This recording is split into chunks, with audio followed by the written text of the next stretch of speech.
প্রত্যেকটা পিতামাতার উচিত তার সন্তানের দায়িত্ব যত্ন সহকারে পালন করা। আপনি কি পালন করেছেন? সন্তানটা মানুষ হবে কেমনে? আপনার বাচ্চাটা মানুষ হবে কেমনে? আলোকিত সন্তান হবে কেমনে? আপনি নিজের বিবেককে আপনি প্রশ্ন করেন। আমার নবীজি জানিয়ে দিয়েছে, গভীর ভাবে বন্ধ খেয়াল করেন। আমার আপনার প্রাণের নবী তিনি বলে দিয়েছে, মা যারা হও 2 বছর কমপক্ষে বাচ্চাটাকে বুকের দুধ খাওয়াও। মা বুকের দুধ খাওয়ায় না। নবীজি বলেছেন 7 বছরে যখন পা দেবে বাচ্চাটাকে তুমি কি করো? নামাজের জন্য তাগিদ দাও। 10 বছরে যখন পা রাখবে বাচ্চাটার বিছানাটা আলাদা করে দাও।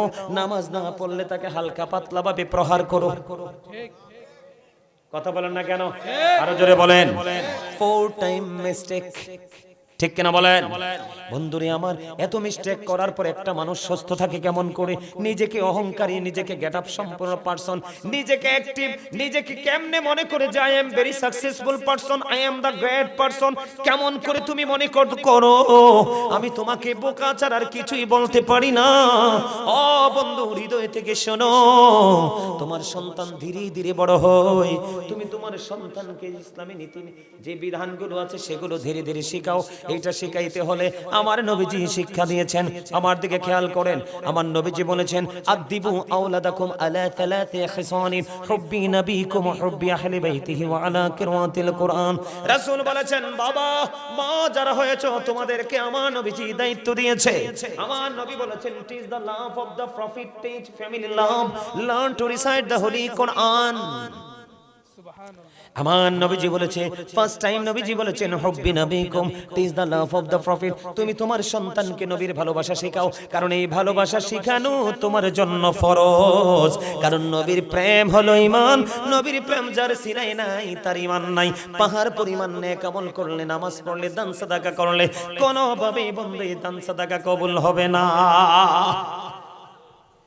সেকেন্ড টাইম নবীজি বলেছেন, ওয়াহুব্বি আহলি বাইতিহি, নবীর পরিবারের ভালোবাসা শেখাও।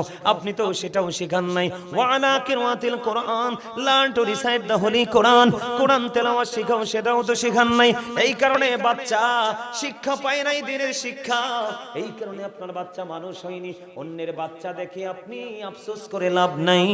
আপনাদের এলাকার মহিলাদেরকে বলবেন, আগামী কালকে আমার যে বোন আছে ওই বাড়িতে, কোন বাড়িতে? পোদ্দার বাড়িতে আমার বোন আছে, মহিলাদেরকে পাঠাবেন আমার বোন থেকে আমার মা সম্পর্কে জানার জন্য। এখনো পর্যন্ত বন্ধু কড়াকড়ি শাসন করে, আর আমি আমার মার শাসনটাকে যত্ন সহকারে গ্রহণ করি। আমি মনে করি আমার জীবনের সবচেয়ে বড় উপদেশটা হলো আমার গর্ভধারিণী মা। ঠিক কিনা বলে? কেন জানেন? আমার জীবনে বন্ধু আমার